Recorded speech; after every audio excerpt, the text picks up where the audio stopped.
Hello friends, good morning.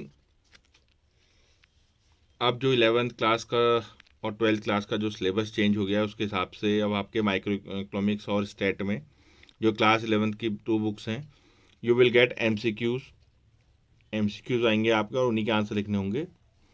You need a lot to study, deep study चाहिए अब। तो इसी के लिए आज हमने पहला वीडियो क्लास 11th के लिए माइक्रो इकोनॉमिक्स का बनाया है, जिसमें हमने इंट्रोडक्शन पार्ट माइक्रो इकोनॉमिक्स के कुछ एमसीक्यूज मैंने लिए हैं, उन्हीं को आज हम देखेंगे कि कैसे एमसीक्यूज आ सकते हैं क्लास 11th में, इनको करेंगे। So I welcome you all, myself Deepesh Rekhadi from Rekhadi commerce and economics classes. तो जो पहला एमसीक्यू क्वेश्चन हम बना रहे हैं पार्ट 1 का, आपका फर्स्ट चैप्टर का, तो इसमें हम 10 एमसीक्यूज देख रहे हैं। ऐसे आपको बहुत सारे वीडियोज मिलते रहेंगे और आप देखेंगे। तो पहला क्वेश्चन स्टार्ट करते हैं इंट्रोडक्शन पार्ट से माइक्रो इकोनॉमिक्स के। डियर स्टूडेंट्स, आपने स्टेट में तो थोड़ा बहुत क्वेश्चंस 10th में भी किए हैं, लेकिन 11th में क्वेश्चंस का स्टैंडर्ड अलग है और माइक्रो इकोनॉमिक्स तो पहली बार पढ़ रहे हैं। They are 2 branches of economics, micro and macro. State को अलग लेते हैं। तो यहाँ हम स्टार्ट करते हैं। देखिए पहला question, economics is the study of, economics is the study of, पहला ऑप्शन है how society manages its unlimited sources या resources, how to reduce our wants until we are satisfied, third option है how society manages its scarce resources, how to fully satisfy our limited wants. Scarce का मतलब होता है limited, तो जहाँ limited resource होते हैं वहीं हमको इकोनॉमिक्स की जरूरत पड़ती है। आप लोगों को अगर इसका आंसर आ रहा है तो आप लोग कमेंट करके लिख सकते हैं। जो हैविंग 5 सेकेंड 10 सेकेंड जितना भी लें आप इसका आंसर लिख सकते हैं। लेकिन इसका आंसर वैसे, क्योंकि इकोनॉमिक्स वहीं पढ़ते हैं जहाँ चीज़ें कम होती हैं, तो इसका आंसर होगा how society manages it's scarce resources. तो जिन्होंने अभी पढ़ना स्टार्ट नहीं किया उनको मैं बता दूं कि इकोनॉमिक्स पढ़ने का कारण यही है कि थिंग्स आर लिमिटेड। अब देखिए second question, in deciding how to produce there are 3 central problems, how to produce, what to produce, how to produce and for whom to produce. कैसे बनाएं, क्या बनाएं, कैसे बनाएं और किसके लिए बनाएं। तो यहाँ क्वेश्चन है हाउ टू प्रोड्यूस, कैसे बनाएं। तो हमको किसी भी इकोनॉमी को क्या कंसिडर करना चाहिए, लेबर इंटेंसिव टेक्निक यानी कि सामान बनाने के लिए मोर लेबर्स का यूज़ करना चाहिए, या फिर कैपिटल इंटेंसिव टेक्निक, कैपिटल का यानी कि मशीन्स का यूज़ करना चाहिए, या फिर बोथ ए एंड बी दोनों का करना चाहिए, कि नीदर ए नॉर बी। तो देखिए क्वेश्चन का मतलब ये है कि आप जब इसको सामान बना रहे हैं तो आपको क्या करना चाहिए। तो इकोनॉमी को पॉपुलेशन भी देखनी है और टेक्नोलॉजी भी देखनी है, तो दोनों फैक्टर्स इसमें काम करेंगे। Both A and B will be right answer. Population के हिसाब से लेबर इंटेंसिव टेक्निक भी जरूरत है, नहीं तो अनएम्प्लॉयमेंट हो जाएगा अगर बहुत सारी मशीन यूज़ करेंगे, और बहुत सारे लेबर्स ही यूज़ कर लेंगे सिर्फ, तो फिर हम पीछे रह जाएंगे। तो इसलिए B will both will be used as per condition. Third question है, अपॉर्चुनिटी कॉस्ट अराइजेज, अवसर लागत कब अराइज होती है। पहले आपको बता दूं फ्रेंड्स, जिन्होंने नहीं पढ़ा अभी तक इस बारे में, अगर किसी आदमी की 10,000 की जॉब थी, अब उसकी नई जॉब लग गई है 15,000 की, तो ऑब्वियसली ही विल चूज 15,000। 10,000 की जॉब छोड़ देगा, 15 की लग जाएगी, ले लेगा। तो जिसको छोड़ दिया जाता है that is called opportunity cost. तो कितने ऑप्शन हैं वहाँ, 2। एक ऑप्शन तो होगा नहीं क्योंकि 10 का करा था, 15 का करेगा, तो 15 वाला ले लेगा, 10 वाले को छोड़ देगा, तो 10 विल बी अपॉर्चुनिटी कॉस्ट। तो यहाँ आंसर हो जाएगा बी वाला, व्हेन देयर आर 2 और मोर देन 2 अल्टरनेटिव कॉस्ट। जहाँ 2 से ज़्यादा होंगे वहीं ये अवसर लागत अपॉर्चुनिटी कॉस्ट लगेगी। फिर देखिए next question,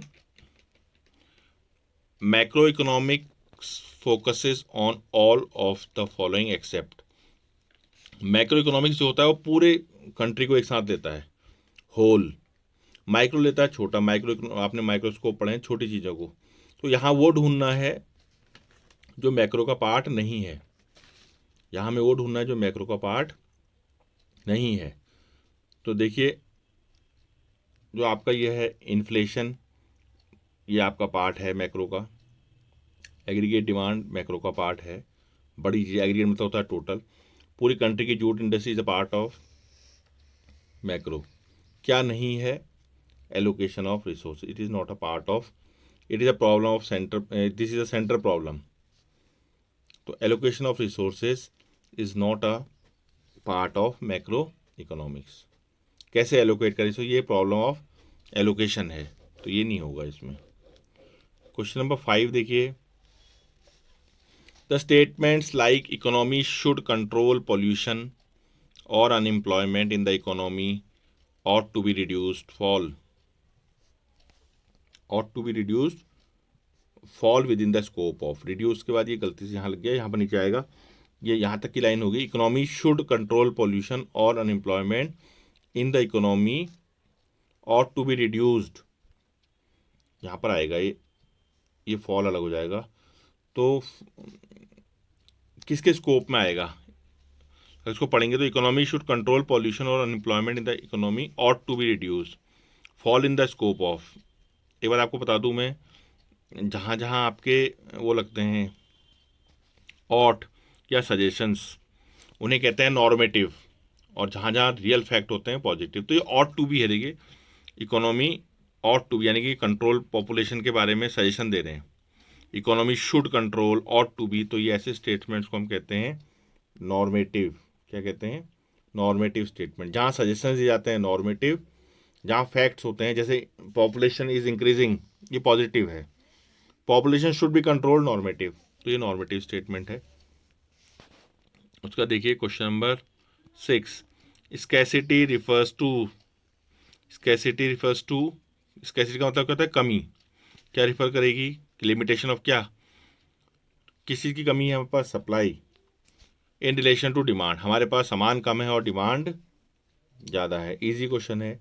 scarcity refers to limitation of supply, supply की limitation in relation to demand, तो इसका आंसर हो जाएगा बी, क्योंकि हमारे पास सप्लाई कम होती है और डिमांड ज़्यादा होती है, इसीलिए हमको प्रॉब्लम आती है। Question number 7, the word economics is most closely connected with the world. ये भी बताया मैंने आपको, सबसे ज़्यादा अगर वर्ड इकोनॉमिक्स से रिलेटेड है दैट इज स्कैसिटी। स्कैसिटी की वजह से हमको इकोनॉमिक्स पढ़ना पड़ रहा है। बहुत सारी चीज़ें फ्री होती हैं तो इकोनॉमिक्स की जरूरत नहीं पड़ती, जहाँ चीज़ें कम होती हैं वहाँ हम इकोनॉमिक्स पढ़ते हैं। तो answer will B scarcity. Hope you might be understanding, आपको समझ में आ रहा होगा सभी को। 2-3 बार देखेंगे इसको, और अभी और भी वीडियो आएंगे। अभी तो पहला चैप्टर है, क्लास 11th के लिए सब कुछ नया है, तो थोड़ा सा टाइम लगता है। चैप्टर पढ़ने के बाद अगर हम इसको पढ़ें तो ज़्यादा इजी पड़ेगा, तो फिर भी आप देख सकते हैं जिन्होंने पढ़ लिया है। अब इसमें बताना है out of the following, 8th question, out of the following which one is macro, macro variable कौन सा, बड़ा कौन सा है इसमें? देखिए पहला वाला है आपका food grains in India. Production of food grains in India अलग अलग स्टेट में कितना कितना होता है, ऐसा कुछ नहीं दिया है इसमें। ऐसा नहीं लिखा है कि production of food grains in India on 1 April. Pricing decision by Tata Motors, ये एक कंपनी का है। Measurement of general price level, ये हमारे देश की इन्फ्लेशन रेट के बारे में बता रहा है। और एक है आपका फॉल इन पेट्रोल प्राइसेस। तो इसमें कौन सा ऐसा है जो बड़ा टर्म है? इसमें बड़ा टर्म जो असली में बड़ा टर्म लग रहा है आपको, आप कमेंट करके लिख सकते हैं इसको देखने से पहले। इसका जिसमें जो सबसे बड़ा टर्म है जो मैक्रो वेरिएबल है that is measurement of general price level. पूरे देश के प्राइस की बात चली, फूड रेंज की बात चली, तो कौन सी स्टेट भी हो सकती है, घर भी हो सकता है, इसमें कहीं का नहीं लिखा है। इन इंडिया बताया है, तो इंडिया में अलग अलग स्टेट्स के हिसाब से हो सकता है, या फिर एक पर्टिकुलर डेट पर टोटल नहीं पूछ रहे हैं। लेकिन pricing decision of Tata Motors ये भी एक किसी का है। पेट्रोल प्राइसेस भी कब से कब तक है कुछ पता नहीं, लेकिन जनरल प्राइस लेवल का जब हम मेजरमेंट करते हैं वो क्या होता है?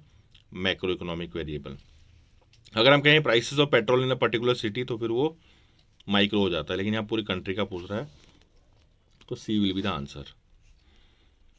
और ये सबसे इंपॉर्टेंट जो इस बार आने हैं दैट आर एसेसन एंड रीजन वाले question. Choose one of the correct alternative choose करने होते हैं। एक लाइन होती है एसेसन उसका रीज़न होता है क्या सही है नहीं है। जैसे यहाँ लिखा है positive economics avoids economic value judgements. Positive economics जो है वो अवॉइड करती है जजमेंट्स को। इसका रीज़न दे रहे हैं positive statements can be verified as true और false by comparing with actual data.